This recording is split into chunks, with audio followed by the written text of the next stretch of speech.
Halo teman-teman, jumpa lagi dengan saya Depri Saipullah. Duel playoff Olimpiade Indonesia melawan Guinea yang berlangsung di Clairefontaine, Prancis, sebentar lagi akan digelar. Kita tak sabar menunggu duel ini dan belakangan ini muncul kabar-kabar yang membuat kita bertanya-tanya peluang Indonesia U23 bisa nggak ya di playoff nanti. Kabar teranyar atau yang saya dengar terakhir yaitu soal Guinea U23 yang dilontarkan oleh mantan pelatih Vietnam, Philippe Troussier. Entahlah ini semacam pengganggu atau gimana ya. Troussier sendiri masih menganggur ya usai dipecat oleh Vietnam. Tapi dia mengatakan bahwa Guinea U23 ini berkembang pesat. Dia menakut-nakuti timnas U23. Dia mengatakan peluang Indonesia menang lawan Guinea cukup kecil karena main di Perancis. Sedangkan Perancis adalah rumah kedua bagi para pemain Guinea. Troussier mengatakan bahwa sebaiknya lebih baik menang lewat jalur Piala Asia U23. Tapi menurut saya ini hanya teror belaka ya. Dan hanya ya ingin merusak mental saya, tapi saya yakin timnas U23 tidak terpengaruh, apalagi Sintayong. Kita lihat secara keseluruhan ya bagaimana pertemuan Indonesia melawan negara-negara Afrika.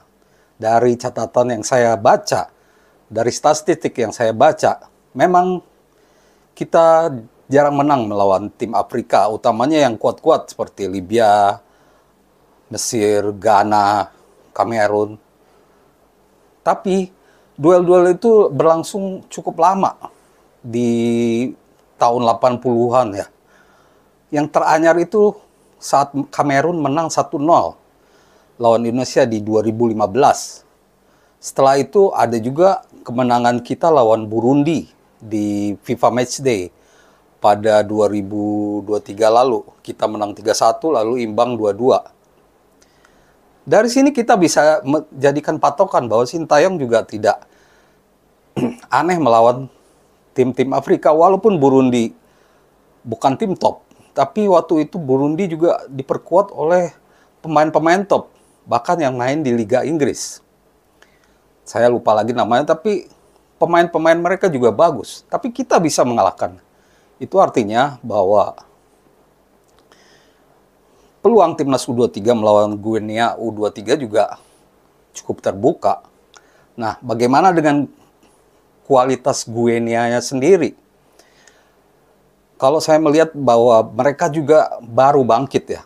Negara Afrika Barat ini baru bangkit di sepak bola mereka. Di Piala Afrika U23 saja mereka baru main 2023 ini. Sedangkan dan langsung menjadi peringkat keempat. Memang pesat ya, sama seperti Indonesia, debut ya. Sedangkan di Olimpiade mereka juga belum pernah. Jadi mencoba untuk merebut tiket ini dengan serius. Dan Guinea U23 ini juga diperkuat banyak pemain abroad, sekitar 20 pemain. Yang saya lihat mereka banyak main di Ligue 2, Ligue 2 atau di bawah Ligue 1, Ligue 1.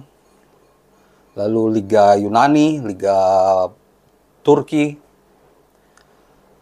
Memang banyak pemain abroad, tapi menurut saya peluangnya cukup 50-50 ya. Ada 5 pemain senior yang ada di skuad Guinea U23 sekarang. Memang kalau dilihat dari ranking FIFA mereka lebih atas. Mereka ada di peringkat 76 FIFA. Tapi kita juga tahu bahwa kita sekarang ini banyak mengalahkan tim dengan ranking atas. Korea Selatan saja bisa kita kalahkan. Jadi apalagi 76 gitu. Jadi menurut saya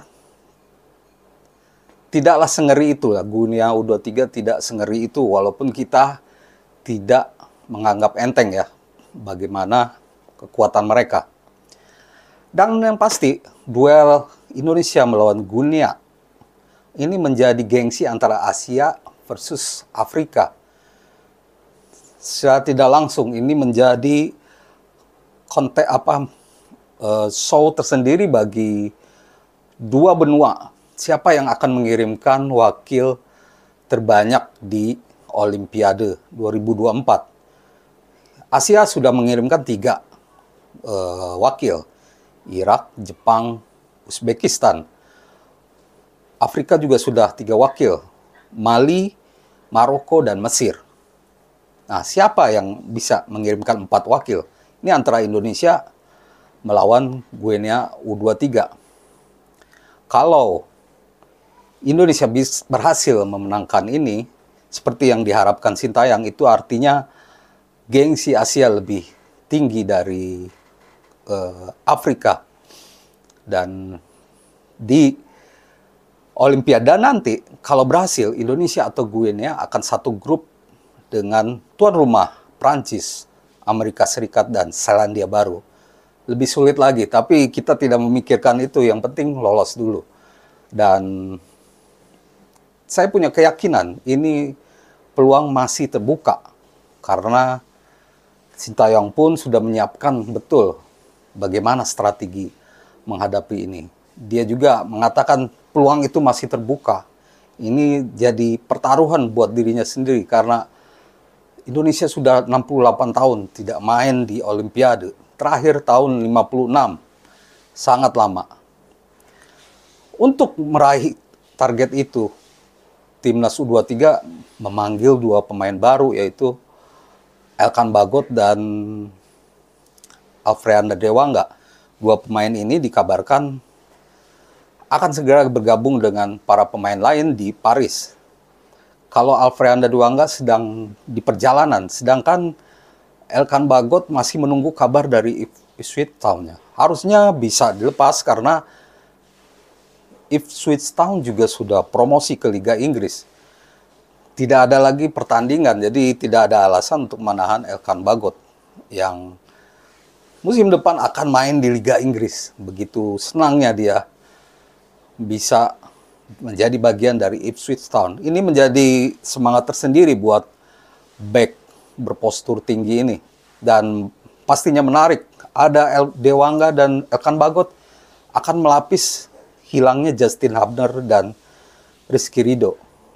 Justin Hubner bahkan dicoba untuk dipanggil lagi, PSSI mencoba melobi Cerezo, apakah bisa dilepas atau tidak. Karena sekarang di luar skenario ya, udah overtime istilahnya ya. Cuman kita masih mengusahakan agar 2 pemain ini bisa memperkuat. Justin Hubner bisa memperkuat timnas. Kehadiran Elkan Bagot dan Dewangga memperkuat pertahanan kita. 3-4-3 pasti tetap dicoba ya. Dan 2 pemain baru ini bisa langsung jadi starter.